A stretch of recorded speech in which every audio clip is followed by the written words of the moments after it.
Bonjour à toutes et à tous et bienvenue dans cette nouvelle édition du journal.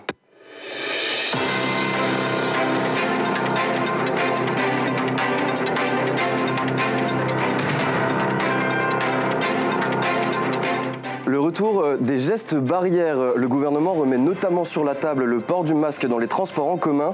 Nous verrons si la consigne est respectée par tous les Dijonnais. Ensuite, un reportage sur les maraudes de la Croix-Rouge. Avec l'hiver, les opérations d'aide se multiplient. Une hausse du nombre de bénéficiaires. En revanche, le nombre de bénévoles ne cesse de décroître. Et enfin, pour terminer ce journal, les gendarmes en Alpine, ce n'est pas le titre d'un nouveau film, mais bel et bien le retour de ce modèle au sein de la gendarmerie. 10 agents ont pu l'essayer sur le circuit de Prenois en Côte d'Or. Ce mardi, le ministre de la Santé a appelé les Français à remettre le masque dans les transports. Des gestes barrières également recommandés par les spécialistes. Mais alors, est-ce que les Dijonnais suivent la consigne? La réponse de Débona Bellé, Tanguy Lemoyle et Andreas Prisbilla. Covid, grippe, bronchiolite, 3 épidémies nous menacent. Dans les transports en commun, les gestes barrières et le port du masque ne sont plus respectés pour l'instant. Nous avons demandé ce qu'en pensent les usagers à Dijon. Moi, je trouve que c'est une bonne chose, du moment que ça nous protège contre la maladie. Quand ça concerne notre santé, je pense que la santé, elle est vraiment prioritaire. Se reprotéger à nouveau, en plus avec les fêtes de Noël, on est tous ensemble. Je pense que c'est une bonne chose pour qu'on se protège et que ça ne recommence pas. C'est une bonne protection. Maintenant, c'est bien que ça reste libre, tant que le niveau de risque n'est pas trop élevé. Moi, je le porte, oui, pour me protéger et protéger les autres. Mais alors, pourquoi faudrait-il rendre de nouveau le port du masque obligatoire dans les transports? Nous sommes allés voir un spécialiste pour lui demander son avis. On commence à voir monter cette 9e vague sur le nombre de tests qui commence à monter fortement, ainsi que le taux de positivité qui monte aussi. Pour l'instant, ça reste limité et très en dessous des vagues précédentes, pour plusieurs raisons qui sont liées au fait qu'il n'y a plus de passe sanitaire, donc plus d'obligation de se faire tester. On espère qu'on va contenir cette vague avec le respect des gestes barrières, retrouver les habitudes que les gens avaient prises pendant les vagues précédentes, le masque, les gestes barrières, la vaccination et à notre niveau, éviter d'avoir l'afflux de patientèle qu'on a pu avoir au mois de janvier 2022 notamment. Cependant, rien n'est encore acté. Il faudra attendre dans les prochains jours les décisions du ministre de la Santé en fonction de l'évolution de la situation sanitaire. Et pour aller plus loin sur le sujet, on accueille Débona Bellé sur notre plateau. Bonjour. Bonjour Jean. Est-ce que l'on observe une hausse du nombre de cas Covid? Malheureusement, oui. Selon les chiffres de Santé publique France, la Bourgogne-Franche-Comté observe un taux d'incidence de 579 pour 100 000 habitants, avec un taux de positivité à 31,8%, soit 6,7% de plus depuis la semaine dernière. Et comparé aux données nationales? Eh bien, la région est au-dessus du chiffre national, dont le taux de positivité est à 28,5%. Pour autant, cela reste moindre si on regarde d'autres régions. Par exemple, l'Auvergne-Rhône-Alpes, avec qui le taux d'incidence est de 719 pour 100 000 habitants. Mais alors, quelles sont les recommandations de l'Agence régionale de santé? Eh bien, même si le port du masque n'est plus obligatoire depuis mai dernier, l'ARS préconise son utilisation dans les lieux où il y a une forte influence, comme les transports en commun ou encore les espaces publics. Puis, en plus des gestes barrières, l'ARS invite les personnes concernées à recevoir leur 2e dose de rappel, donc les personnes de plus de 60 ans ou encore les professionnels de santé. En Bourgogne-Franche-Comté, seuls 17,4% de la population a reçu la 2e dose de rappel, ce qui n'est pas suffisant. Merci beaucoup Débona Bellé. Eux aussi subissent l'hiver comme chaque année. En période hivernale, la Croix-Rouge multiplie l'aide aux personnes en difficulté. Le nombre de bénéficiaires a augmenté cette année. En revanche, le nombre de bénévoles ne cesse de diminuer. À l'occasion de la Journée internationale du bénévolat, Morgane Modin, Lise Bonardo et Siamel Assouni se sont rendus à une maraude à Dijon. Il est 20h15 à la Croix-Rouge de Quetigny où 3 bénévoles s'activent à préparer les boissons chaudes et les sandwichs pour la maraude de ce soir. Des soupes, du chocolat et du café. Marie-Claire, chef d'équipe pour la nuit, est engagée au sein de l'association depuis maintenant 5 ans. Et ça m'est venu, parce que j'ai toujours envie de le faire, mais je pense que quand j'ai vu il y a très longtemps les émissions à la télé.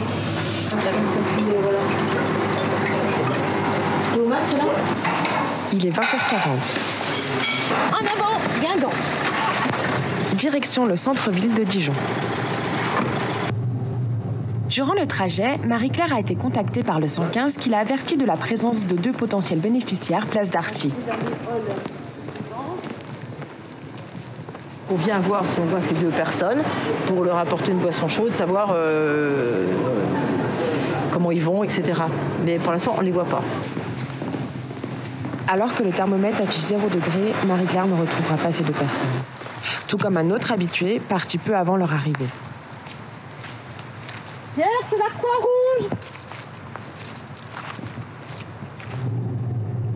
L'équipe se rend désormais à la gare où une dizaine de bénéficiaires les attendent, comme Raoul.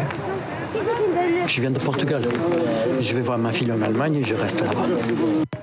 C'est la première fois que Raoul bénéficie des services de la Croix-Rouge. Heureusement qu'il y en a ça.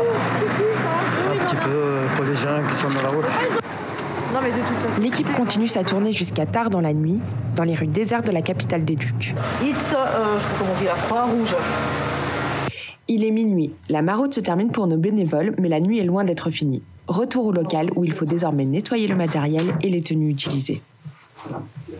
C'est pas fini. Marie-Claire, attachée à ses bénéficiaires, ne se voit pas arrêter. C'est un public qui me manquera parce qu'en fait,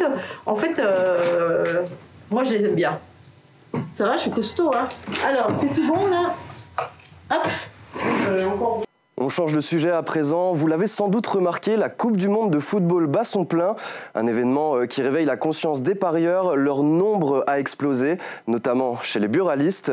Une inquiétude concernant leur dépendance aux jeux de hasard. Les détails de Mounir Belbagdadi, Louis Chevalier et Amir Zamba. Certains jouent sur les terrains, d'autres derrière les écrans. Rendez-vous incontournable de cette fin d'année, la Coupe du Monde 2022 est aussi le moment pour un grand nombre d'empochés de gros gains.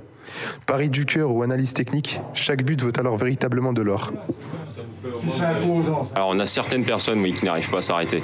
Après c'est un engouement, c'est une drogue. Il suffit simplement de leur parler gentiment, de leur expliquer que ça sert à rien parce que du coup ils vont se retrouver plus dans le problème qu'autre chose et qu'au bout d'un moment il faut remplir le frigo. Et le frigo est plus important que le reste. Malgré les doutes et les critiques qu'elle a pu susciter ces derniers mois, la compétition bat des records cette année, autant dans le visionnage que les paris. Un pronostic encore très difficile à estimer, plus de 600 millions d'euros auraient déjà été joués depuis le début du mondial. Au début, ça se passait bien. J'ai commencé avec 10 euros. Franchement, c'était assez bien. J'ai fait un bénéfice jusqu'à 80. Et là, je peux rien. C'est une question de groupe, comme d'habitude. C'est forcément, tu as un ami qui commence à parier, ensuite, toi, tu commences à regarder un peu, il commence à se faire du bénéfice. Donc après, c'est toujours en fait l'attirance à l'argent. Tu as envie de te refaire, du coup, tu balances encore plus d'argent. En fait, c'est une addiction. Ouais, c'est une question difficile parce qu'il y a un stigma dans la société. Contre parier, il y a beaucoup d'avertissements. Contre parier sur YouTube, les choses comme ça. Mais je crois que si c'est un milieu contrôlé avec beaucoup de règles, je ne crois pas qu'il soit totalement négatif. Promesse de victoire, les chances sont grandes, mais les risques aussi. Le jeu peut très vite tomber dans l'addiction et la perte. De grosses affiches sont encore à venir, comme le France et l'Angleterre de ce samedi. Des résultats indécis, mais un véritable casse-tête pour les parieurs. Allez, on reste dans le sport et on accueille sur notre plateau notre chroniqueur Hugo Courville. Bonjour. Bonjour. Vous allez nous parler Coupe du Monde et sport dijonnais. Oui, exactement. On commence avec la Coupe du Monde au Qatar où on a vu la France, par exemple, l'Angleterre ou encore le Brésil se qualifier. Deux autres équipes ont rejoint ces 3 équipes, le Maroc, le Portugal, qui vont pouvoir s'affronter après pour pouvoir rejoindre potentiellement la France ou l'Angleterre. Très bien. Et une actualité également concernant le football féminin dijonnais. Oui, exactement. Du côté de Dijon, bien que le football masculin soit en stand-by, on a eu du football féminin avec la D1 Arkema, la première division féminine. Elles sont allées jouer à Lyon et ont pris une valise, bien sûr, 8-0. Elles auront grand à faire pour le prochain match à domicile contre le Stade de Reims. On leur souhaite bonne chance. Et du côté du basketball et du rugby, Hugo Courville? Alors du côté du basket, c'est différent. La JDA est au top du classement, mais a chuté à Limoges, 5e. Ça fait un peu de tâche dernièrement par rapport à leur dernière victoire contre l'Asvel Lyon ou encore Monaco. Merci Hugo Courville. Tout de suite, on change de sujet. C'est le retour de l'Alpine au sein de la gendarmerie bourguignonne. Une version de l'Alpine A110 spécialement modifiée pour les forces de l'ordre et un nouvel outil contre les méfaits sur la route. Nicolas Da Silva et Vincent Constant ont participé à un essai sur le circuit de Prenon en Côte d'Or. L'objectif pour les agents, s'habituer à la conduite de ce bolide hyper puissant. 100 km/h en 4 secondes 5.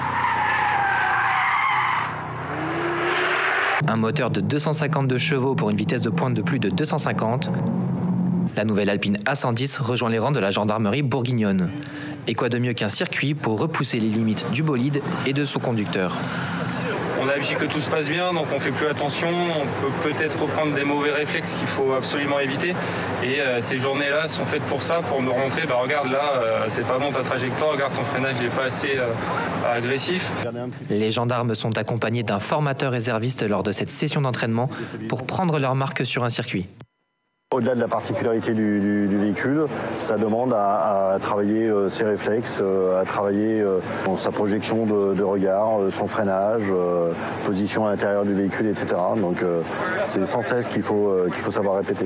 Si l'Alpine est à l'aise dans le virage en S des Sablières, c'est bien sur les routes de la région qu'elle circulera, avec un but très précis. C'est une mission d'interception sur des véhicules qui rouleraient à haute vitesse sur les autoroutes. Donc les pilotes que l'on a, qui sont très bien formés, qui ont été sélectionnés pour leurs aptitudes à la conduite et sont en mesure de faire des interpellations en toute sécurité pour eux et surtout pour les autres usagers de la route. Seule la gendarmerie d'Auxerre compte une Alpine A110 en Bourgogne-Franche-Comté, mais une autre devrait bientôt rejoindre les rangs de la brigade de Beaune. Merci à vous d'avoir suivi cette édition préparée par le Master de Médias et Création Numérique. La suite de l'actualité, c'est à 11h avec Emma Lahal. Et quant à moi, je vous souhaite une bonne journée.